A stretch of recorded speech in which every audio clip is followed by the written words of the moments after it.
Hello, and welcome to World of Tanks with Dazan.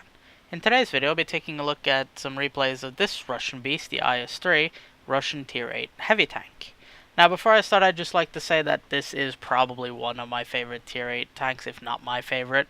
And I hope these videos show you why I love this tank so much. So, without further ado, let's get on with the replay, shall we?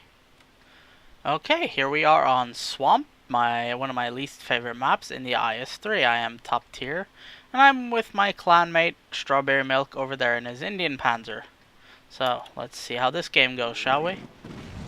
So, as usual, I will speed up the replays a bit just until we get to the action, as watching me drive is exceptionally boring. I mean, I have to do it and it's boring enough. Watching someone else drive has to be dull. So, I figure I'm going to go into this position because, well, it's a good position to get hull down in for an IS-3. And with that turret, you really do want to get hull down. Now you notice by the spread that, well, we already had a suicide scout, and here's our first victim. A KV-5. Let me switch back to how I fix cam. Now the KV-5 is a premium Russian Tier 8 for those who don't know, and its gun is utter garbage. It is basically the stock gun from the KV-4. It's got pretty good armor, although when you know where to shoot it, well, it melts like paper to an IS-3. KV-1S with probably with a D25 gun or D25, I forget which one he gets. He never had a chance of penetrating me at that angle. So currently there are two tanks here, and if we look behind me, we can see that there is a Caernarvon backing me up, so I'm not completely alone. And there's artillery. Whoop-de-doo. Oh, and the enemy IS-3 damaged my gun, which is weird. So, he's got the stock turret based off what I can see from XVM, but that's not that big of a difference. It's still a very good turret. Oh, and I take a big hit from the IS-3, who hits me right in the gun mantlet, it looks like. Anyway, now we see another tank, a Super Pershing this time, pop over the ridge. Now, the Super Pershing's got good armor, but not good enough. So, another shot goes right through his lower plate. And now we see the KV-5 is advancing. He damages my observation device, was the word I was looking for. Caernarvon's still there backing me up. They're distracted by the Caernarvon and the Pershing over on my right there, I believe it is, who's doing some distraction. So now the Super Pershing's down. Leaves a KV-5 still on 50 health. This thing is silly resilient. And an IS-3 and a KV-1S. Meanwhile, on the other flank, our team has just completely and utterly crushed them and is in the process of flanking around. So, at this point in the game, looks like it's pretty much in the bag. There goes the KV-5. Again, the Pershing sat over on my right there, sniping. It's a very good position for a medium tank. I use it myself. I put a nice hit. Oh, actually, it's not that nice. So it hits below average roll. He bounces. He will always bounce because he's got the stock turret. Probably even doesn't have the top gun yet. KV-1S or IS-3. Well, KV-1S is the easier target to kill if we could hit the damn thing. And oh, that's a nasty hit by, I'm guessing, the KV-1S? Yeah, definitely the KV-1S. So now the Caernarvon's moving up. I have to back off. I've already done 3,000 damage. So I'm happy with how this game went. I've held off this flank pretty much alone. If I survive this, this would probably be a top gun, not a top gun, a steel wall for me, as I took that much damage. We do see an enemy IS-3 in the distance as we aim. Artillery kills me. If you've been paying attention, you will notice that artillery has been following me the entire game.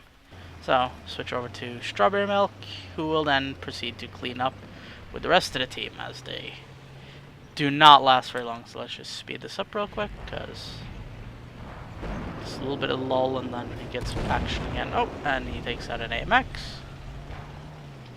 See me kind of being annoyed in chat, but, you know, when the arty focuses you almost exclusively, well, for at least it felt that way, that tends to happen. Now, I probably did the most damage in this game. I have to look at the stats when we're done, but I mean, Strawberry Milk here did a really good job, I have to admit. We really did pull through for the team, both of us. Although so did a Pershing. I mean, this was just a great team all around. So, I think we all know how this is gonna end. This is pretty much a foregone conclusion that this is a win, right? So, instead of watching through this whole thing, let's just stop it there and go on to the post-game stats, shall we? And here we see the after battle screen. As we can see, it was only enough to get a third class match rate. Obviously, I have mass aced this tank before, so that's just a new feature they've been having in the last few patches to show you how well you've been doing. Made 49,000 credits, which isn't too bad, all things considered.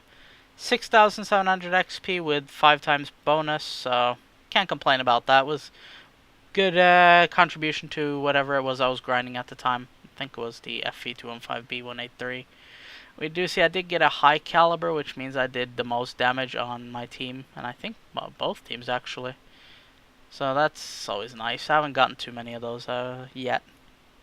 So if we go by here and we close that, so we sort by XP, we can see that me and Strawberry easily were the top of the team. I mean, there's over 100 XP difference between me and the next guy. So we definitely did the best. Obviously, I did the most damage. Him following up closely with some spotting as well. That's why he got marginally more XP. Well, I say marginally. It's 76 XP, so I can't really say that. So yeah, he did alright. I did alright. So if we look at the detail reports, 13 shots fired. 12 of those were hits. Only 8 were penetrations, and that's because the KV-5 is a KV-5. It is very troll armor. We did 3,051 damage. We took 18 hits, of which 7 penetrated and 11 bounced, so not bad. Hits received as a result of splash damage was 1, so already splashed us once. The others were obviously, any others were direct hits. Now, this is an interesting number. We blocked 3,220 damage with our armor. That's a pretty good number. So, I mean, I should have been dead like twice over because of that alone, so yeah, that's always nice. Damaged only 3 vehicles, so that's not too good. Only 126 assistance damage, and that was probably going to be the one of the, I guess the IS-3. Yeah. If we look at here, 22,000 profit, and as I said, 6,740 XP. So, all in all, a decent game, but I can do better. And to prove it, I will show you my next replay, which is vastly better. Okay, here we are on the second replay. This is on the Siegfried line. It's Assault, so we are attacking their base over in the middle there in the town. And it is mostly a tier 8 and below match, but there is a couple of tier 9s, so they have to watch out for those. They will hurt us. So let's go on with this. As usual, I will speed up the replay until we get into the action. As I said many times over, watching me drive is boring, and well, I'm never gonna hit that guy. So here we go, just about it. Who put that wall there? Sometimes I swear I'm drunk when I'm driving, even though I don't drink. So here we go. Got into the city. Oh, take it from the Tiger P bounces. IS-8 doesn't bounce. IS-8 has a very, very good gun. Now, these ISs kind of annoyed me at this point because they're kind of blocking me, so. And I figure, okay, there's a bunch of stuff on the other end of that road I don't really want to deal with right now, so. I'm sitting here thinking maybe I should, yeah, I'm going to go flank because these two can hold here and there's an IS-8 coming as well. Look behind me, make sure there's nothing lurking here. There's an AMX 8C46 over in the corner there, along with the Yag Panther, I believe is over there somewhere. Oh, and the Yag Tiger tracks us. The Tiger P bounces off our front, which is very lucky considering the angle. He could have easily penetrated that armor. So I go after the Tiger P first because he's an easier target. IS-8 damages my tracks, but I get tracked by the Tiger P. Oh, he puts another tracking shot. He does not bother trying to kill me. Don't think he can. Pop goes his tracks. Yag Tiger shoots me in the ass for 600 damage. That's a lot of damage, I'll tell you right now. He damages my gun, so that's interesting. His It's almost like he used high explosive there. I don't know. So now we have a Jagdtiger, and I'm a one-shot kill for him. Go for the lower plate. Why am I looking in this view? I should be in the fixed view. Sorry about that. So now I decide, okay, you know what? I'm going to side scrape this guy. And the IS-8 is IS-3 even. It's good for side scraping, as I'll show you in a second. If we pause it just quickly. These areas here, from here, all of this is just empty space. It's spaced armor. And the actual hull follows this line here. So it's very sloped. So not only do you have to get through spaced armor, but you have to get through a sloped armor as well. So this thing is ridiculously troll, and side scraping with it will result in a lot of zero damage penetrations, much like you will see in a second here.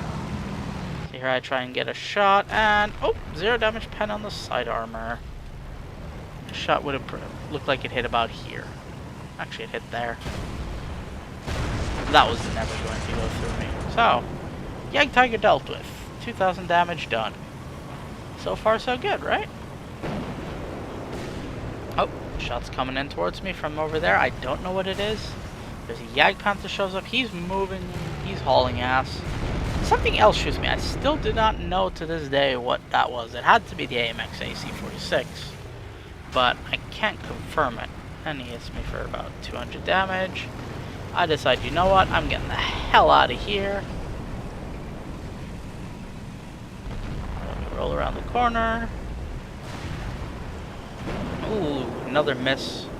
Any of those could probably have killed me, so I got lucky there. And, oh, look at this, a Caernarvon. Not anymore. And then I'm thinking about side scraping and using this, going hull down from this AT-15. I realize he isn't even paying attention. So I decide to track him. Did 0 damage, that was kind of annoying. So, let's get closer, see if we can't get a better shot. Shoot him in the rear. That, of course, manages to bounce because, well, RNG, random numbers, do not like me. So now we just sit and wait for reload, pop him in the back. He seems utterly oblivious to me being here, or he keeps running back and forth into me. I don't know if he's just trying to evade the IS-8 or ISU, and he just did that or didn't notice I was there. Next up, we have a Pershing and a T-34-1. So, fire at the T-34-1 and probably hit his tracks. Kind of annoying, what are you gonna do? IS-8 puts a good hit into him and we finish him off. Nice pop. What a lovely, satisfying explosion sounded. So, now there's only 3 enemies left and we all know they're in this corner. Ooh, there goes the artillery. I wonder where he's running to. There is water over there, and the artillery are drawn to water when suffering defeat. I try to go over a hill instead of around it, like an idiot. The AMX is dead. Jagdpanther is about to be very dead. We get another 300 damage in. Unfortunately, we do not get any more damage as the artillery has gone to drown himself. Or so I thought. I figured I'd get a message about him drowning any second now. Turns out I was wrong. And he was denied that by the T-54, so no, actually it was the artillery. Good job, guys. Not today. You do not get to drown yourself. So, there you have it. 3,700 damage done, and took quite a bit of damage. So let's go look at some post-game stats, shall we? And here we see the after battle report. As we see, I got enough XP to ace this tank again. I got 149,000 credits, almost 150, and 10,800 XP. So a really solid result. I also got a steel wall, as you can see here. And obviously it was still a 5-time. This was actually, I believe, the day after, the day before the other match. So they were very close together. But I hope this can showcase a little bit more of what this tank is actually capable of compared to the other match. So, if we look here, we can see that I was number 1 in both damage and XP. Quite significantly in XP, so it was a very good game. I did 3,700 damage, as you can see here, and 4 kills, 1,400 XP base, which is really good. I mean, I'm very happy with that. So, let's see here. We fired We fired 16 shots? No. Fired 16 shots, 14 of those were direct hits, 13 of those were penetrations. So, good ratio. I only bounced 1 shot, missed 2. Can't complain. 3,764 damage done. 67 damage, sorry. 13 hits received, 8 of those were penetrations, 5 were non-pens. Damage block was 2240, so again, can't complain. It's not as much as the last game, but at least this one we survived, right? So we spotted 3 enemies, we damaged 6, and we destroyed 4. So, well, 4 out of those 6, obviously. And we also got assistant damage, which was 2126. I don't know if that was spotting or just assisting. As you can see here, I made a nice, tidy profit of 120, almost 121k. And as I said, 10k experience. So yes, with that out of the way, let's go finish this off in the garage, shall we? Okay, there we go. 2 replays done. I hope you enjoyed watching them as much as I did playing them. Please remember to like, favorite, and subscribe. Also, you can follow me on Facebook and Twitter. Links will be in the description, and I will see you all next time.